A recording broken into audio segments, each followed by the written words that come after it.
go. What's going on, guys? Welcome back to yet another episode of Breakfast with Perkins. I am, of course, your host, Percocet, and this will be the part 3 and final part of things you wish you knew about adulting as a child, or just knew about adulting when you were younger, period. So let's get right into it, Well, I should have been prepared. I wasn't prepared. To kick it off here. Number 1, raising kids is hard. That's an interesting one, because I feel like that kind of goes without saying.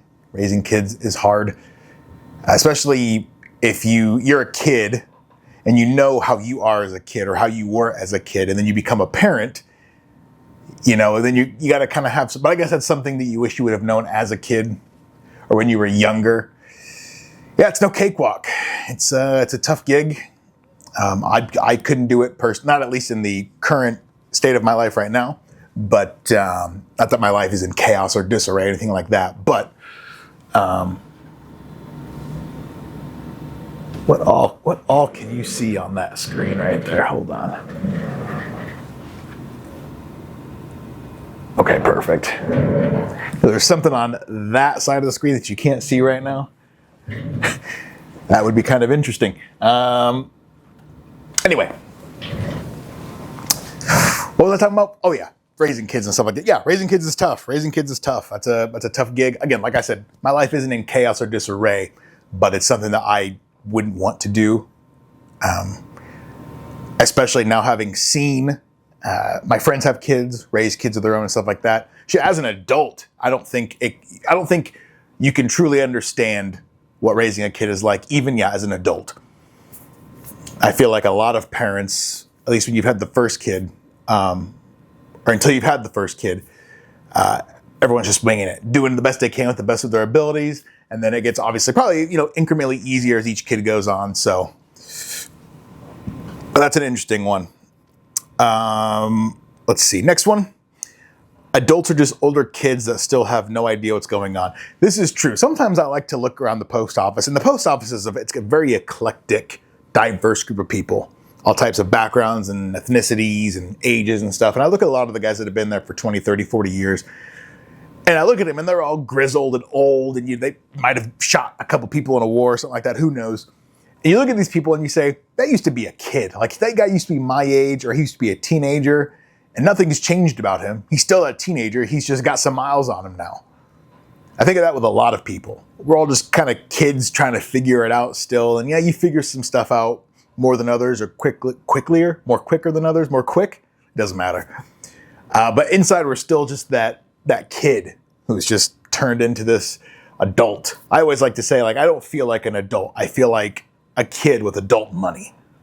That's kind of how I feel about life right now. I still feel like I have that childlike essence. I'll go slide down a slide. I'll go do dumb shit, collecting Hot Wheels, playing games, whatever. But I just have adult money now. I can drive a car. I can, ride a motorcycle. I can fly by myself. I can do adult things. But again, here, I still feel like a kid, just, older, I guess. The responsibilities of homeowning, furnace filters and home insurance and stuff like that. Yeah, I don't know if that'd be a good thing or a bad thing, though.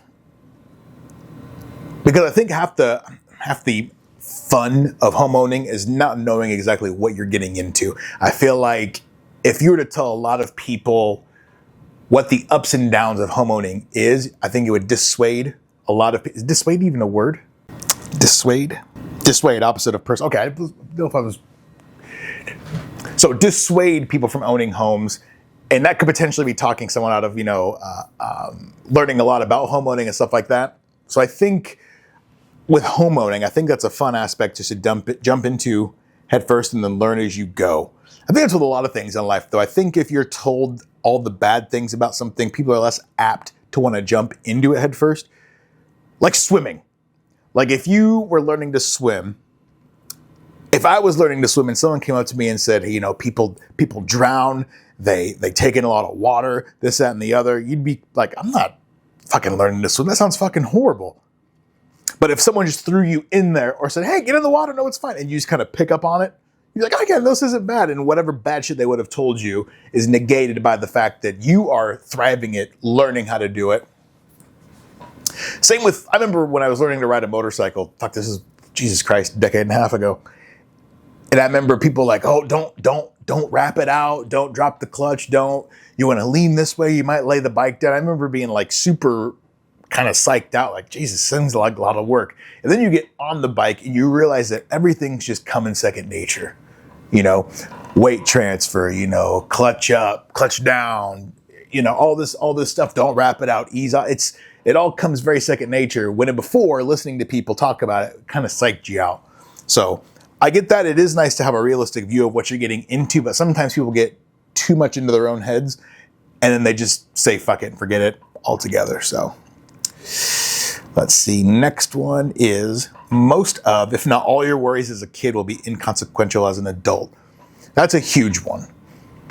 That's one that's easier said than done because a lot of problems that teenagers have or young kids have, to them, that's the biggest issue in their lives at that time. Like when you take a toy away from a kid, that's the most opposition they've ever received in their life. So telling a kid, you know, hey, you know, when you're an adult, that's going to be inconsequential. They're like, fuck you, I want my toy back. So that's tough to internalize. And then, you know, that first heartbreak, you know, in a relationship, all that stuff, obviously in the moment is horrible, not fun, just kills you. Then you get older. I remember my first relationship, when we broke up, I was completely just shattered. I was like, oh my God, I got to get her back. This is horrible. And you're thinking of all these things as men do. You're thinking with your ego and she's going to be banging other dudes and other dudes going to be talking to her and all this shit like that. And at that time, you're like, oh my God, this is the worst thing in the world. Now, 34, you could look back on that and be like, what in the fuck was I doing? Like, why are you tripping about that so hard?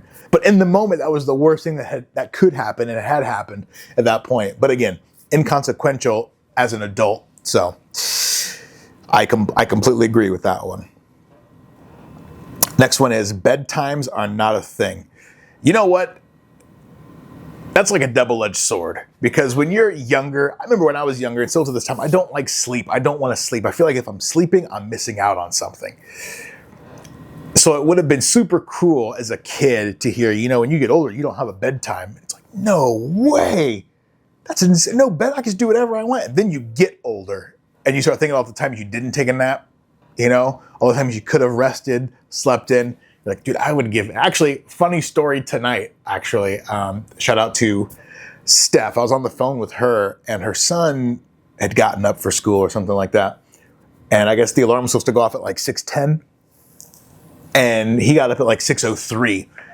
And she was like, you ready to be up for the day? He goes, your alarm doesn't go off for another 7 minutes. And I said, he's going to think about that 7 minutes. When he's our age, he's going to think about that 7 minutes and how he didn't use it.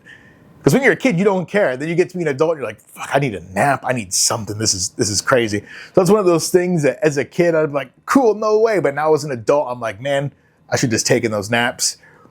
But no, not being told you have to go to bed is pretty cool. That's a kind of a dope thing about growing up.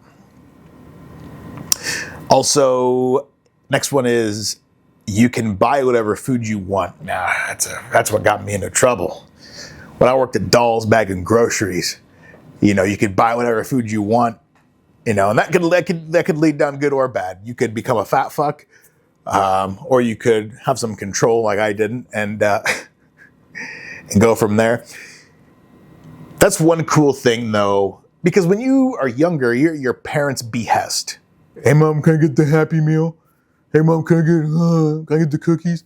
And you yes or no, and then that's the end of it. They say no, you're fucked. If yes, then cool, you know? I remember what was really cool, and I miss being a fat fuck so bad, because you just shoveled it in your mouth and no one gave a fuck. But I remember back in the day for senior year, when I was bagging junior and senior, I had a school permit. So I was the first one in my grade to be able to drive to and from school. And I lived just outside the school district in order to do so. That wasn't planned that way. It wasn't like, we got to move here so my son can. It wasn't like that. It was just, I lived in Beaverdale, which is only like 3.5 miles from Urbandale, but it was just outside the school district in order to get a school permit. And there was a McDonald's on Merle Hay that was on the way. And every morning I would get a McSkillet burrito and 2 liters of Pepsi, and that was breakfast. Now, as an adult, If someone said, have 2 liters of soda, I'd be like, you're out of your fucking mind. What's wrong with you? But back then, you get your own money, going into adulthood, you start getting that work, start doing jobs, and you start getting that money to do whatever you want. I can buy this video game, I can buy this food, I can do all this. It's like unchecked power at that point, which, is whatever. But it was one of those things that growing up, it was just really cool. And thinking as a kid, like, this is adulthood.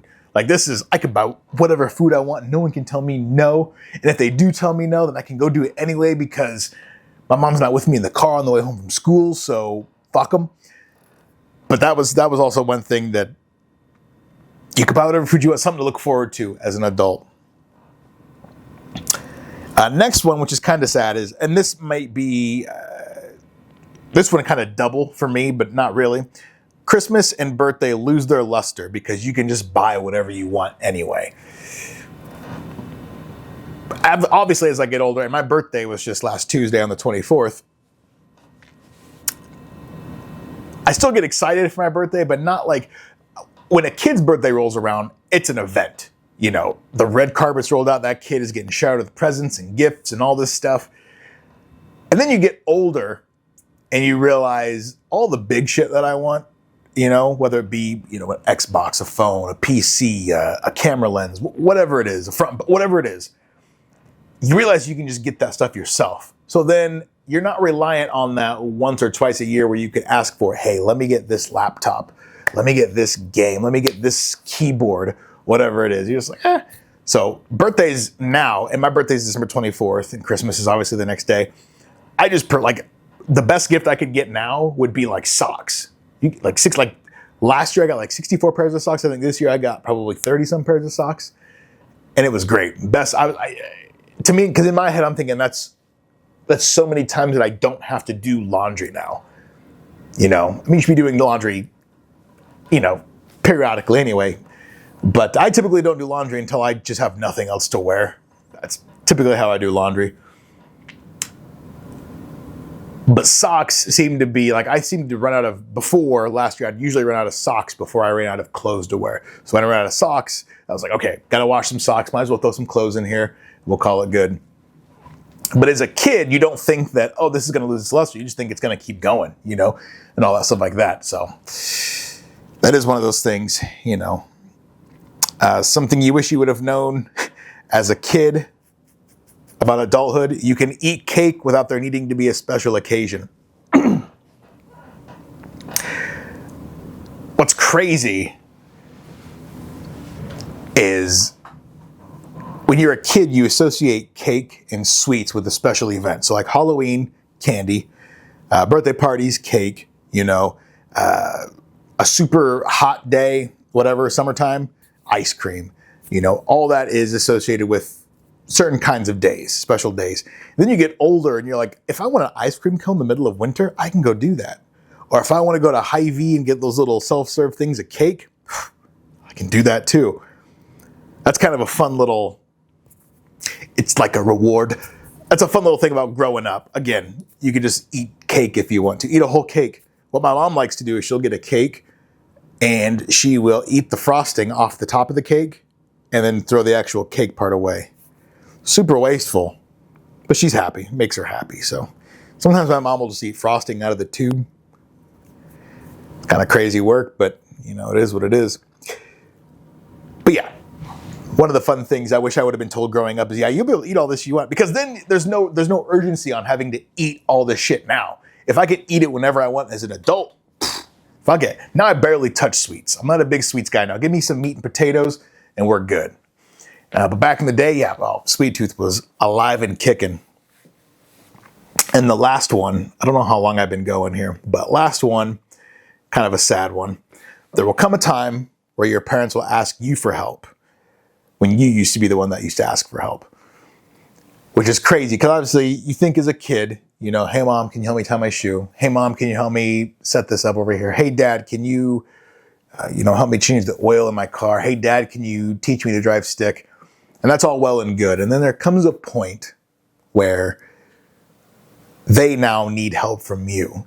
Hey, can you show me how to send this email? Hey, can you lift this for me? Hey, can you open this jar of pickles for me. Hey, can you, lift this thing of soil? So it's a weird coming full circle thing,